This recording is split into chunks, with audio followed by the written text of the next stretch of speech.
HSC ২৬ ব্যাচের শিক্ষার্থীরা তোমাদের পরীক্ষা কবে হবে? একটা দুঃসংবাদ আমি জানিয়ে রাখতে চাই, পরীক্ষা স্বাভাবিক সময়ের থেকে একটু আগে হচ্ছে। তারা যে কথা বলছিল শিক্ষা মন্ত্রণালয় থেকে ইতিমধ্যে ফর্ম ফিল আপের রুটিন প্রকাশ করেছে তারা, বা ফর্ম ফিল আপের শিডিউলটা দিয়েছে। সেই শিডিউলটা যতটা ফাস্ট করেছে আমার মনে হয় পরীক্ষাটা তারা অনেক আগে নিবে, এবং তোমাদের অবশ্যই এই টাইম সম্পর্কে জানা উচিত। তার সাথে তোমাদের আরও বেশ কিছু গুরুত্বপূর্ণ বিষয় জানাবো। বর্তমানে শিক্ষামন্ত্রী এহসানুল হক মিলন স্যার তিনি আসার পরে শিক্ষা মন্ত্রণালয় যেন এক নতুন সাজে সেজেছে, হই হই রই রই একটা ব্যাপার হয়ে দাঁড়িয়েছে।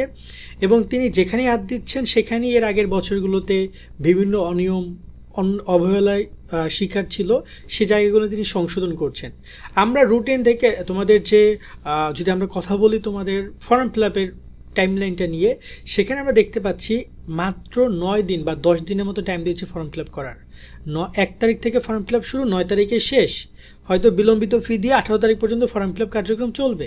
মানে খুবই অল্প সময়, যেখানে নর্মালি ফর্ম ফিল আপের জন্য 1.5 থেকে 2 মাস পর্যন্ত টাইম দেয়, বা মিনিমাম অন্তপক্ষে 20 থেকে 30 দিন দেয় নর্মালভাবে। আবার ফলোতে বিলম্বিত ফি দিয়েও আরও প্রায় 10-15 দিন দেয়। সেখানে তারা সর্ব মিলিয়ে বিলম্বিত ফি দিয়েও এখানে 20 দিনের বেশি সময় দিচ্ছে না।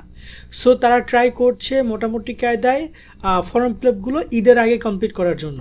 যেহেতু ঈদ প্রায় তোমার 19-18 মার্চ এরকমের, তারা ফর্ম ফিল আপটাও তার মধ্যে শেষ করছে। এর মাঝখানে ঈদ শেষে কোরবানি যেটা হবে, এর মাঝখানে টাইমটুই তোমরা পাবা শুধু প্রিপারেশনের জন্য। কারণ কোরবানি পরবর্তীতে, কোরবানি মোটামুটি কায়দায় মানে কোরবানির যে স্কুল কলেজ যে বন্ধ হয়, সেটা আমি দেখতে পাচ্ছি এখানে আমাদের ডেটে 24 মের দিকে। এইচএসসি 26 শিক্ষার্থী নাইট 24 পাবলিকেশনের বাংলা এ প্লাস, ইংরেজি এ প্লাস এবং আইসিটি ম্যাজিক, এই 3টে বই তোমাকে পরীক্ষায় ভালো রেজাল্ট এনে দিবে। প্রত্যেকটা বই রকমারি বেস্ট সেলার। বোর্ড পরীক্ষা এখান থেকে হুবহু প্রশ্ন কমন আসে।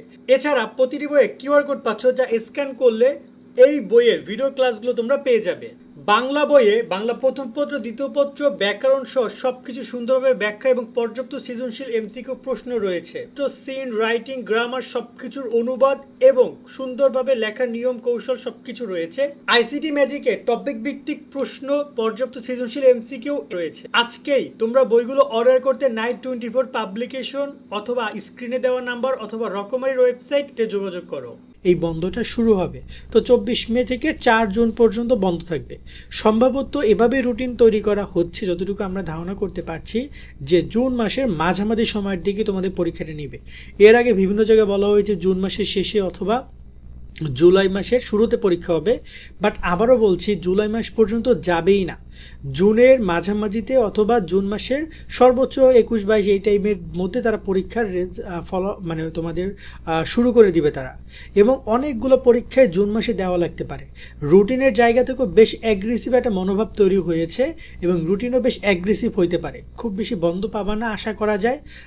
সো এই জন্য একটা পরামর্শ থাকবে যে পড়াশোনা বা সাবজেক্টগুলো তুলে ফেলো, ভালো করে পড়ো, সিলেবাসগুলো এখনই কমপ্লিট করে। কারণ এখনও তোমার হাতে কম হইলেও প্রায় বলা যায় 60 থেকে 70-80 দিন পর্যন্ত সময় আছে। এটাকে কাজে লাগিয়ে চাইলে তুমি এখনও বেস্ট একটা রেজাল্ট আউটপুট তুমি আনতে পারবা।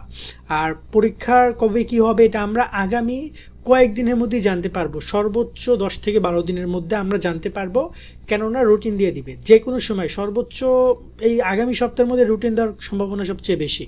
আগামী সপ্তাহের মধ্যে তোমাদের রুটিন দিয়ে দিতে পারে। তবে দেখা যাক তারা রুটিন কবে কি করে না করে এবং তারা কিভাবে এই পরীক্ষাগুলো নেয়। তবে জুলাই বা আগস্ট মাসের দিকে অনেক বন্যা হয়, ঘূর্ণিঝড় হয়, জলোচ্ছ্বাস হয়। সো তারা ট্রাই করবে ওই সময়ের মধ্যে না যাওয়ার জন্য এবং দ্রুততার সহিত তোমাদের পরীক্ষা নেওয়ার জন্য। এবং যদি বলি যে এবার শিক্ষা মন্ত্রণালয় অনেক স্ট্রিট ফরওয়ার্ড, তারা যেটা বলবে তারা সেটা করে ছাড়বে। রুটিনও বারবার পরিবর্তন করবে না। যে কোনো তুচ্ছ ঘটনায় তারা এখন আর রুটিন চেঞ্জ করা বা এই আন্দোলন করার দিকেও তোমরা যাবা না। তোমার যদি কোনো বিষয় নিয়ে রুটিন নিয়ে আপত্তি থাকে, সেটা রুটিন প্রকাশ হওয়ার পরবর্তীতেই বলে দিও। পরীক্ষার আগে আমরা বিগত বছরগুলো স্টুডেন্টদেরকে দেখেছি পরীক্ষার আগে আন্দোলন করতে বারবার, এইটা সমস্যা ওইটা সমস্যা, একটা পক্ষ থাকবেই। বাট সেই পক্ষে বছর দাঁড়িয়েও না, তাহলে দেখা যায় যে এইচএসসি পরীক্ষা জেলে বসে দেওয়া লাগতে পারে। কারণ বর্তমানে যিনি শিক্ষামন্ত্রী তিনি স্ট্রিট ফরওয়ার্ড বলে দিয়েছেন যে অনিয়ম হবে না। আমরা যেটা বলবো আমরা সেটা করবো, এবং আমাদের তাদের জন্য যা যা করা লাগে আমরা করবো। সো তোমরা, আমার মনে হয় যে তোমরা সুন্দর করে পড়ালেখা করো, পড়ালেখার কোনো বিকল্প নাই। যাতে করে এই সমস্যাগুলোর সমাধান হয়ে যায় পড়ালেখার মাধ্যমেই। তারপর আশা করা যায় যে শিক্ষামন্ত্রী যেহেতু বলেছেন তারা শিক্ষা মন্ত্রণালয়কে অনেক সুন্দর করে গুছিয়ে নিচ্ছেন, ইতিমধ্যে আমরা বেশ কিছু পদক্ষেপও দেখতে পাচ্ছি। আশা করি একটা বেটার রেজাল্ট আসবে। আজকের মতো ভিডিওটা শেষ করছি এই তথ্যগুলো দেওয়ার মাধ্যমে। সকলে ভালো থাকবা।